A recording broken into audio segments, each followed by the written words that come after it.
Weather Service in Chicago has issued a severe thunderstorm warning for northwestern Kendall County in northeastern Illinois, southeastern DeKalb County in north central Illinois, southwestern Kane County in northeastern Illinois, until 10:15 p.m.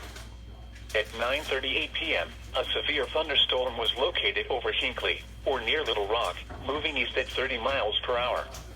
Hazard, $half-size hail. Source, radar indicated. Impact, damage to vehicles is expected. This severe thunderstorm will be near Little Rock around 9:45 p.m. Plano around 9:50 p.m. Yorkville around 9:55 p.m. Sugar Grove around 10 p.m. Including the following Interstate 88 between mile markers 108 and 112.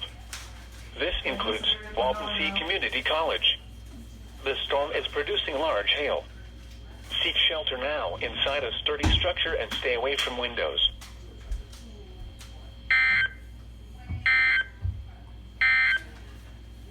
The flood warning continues.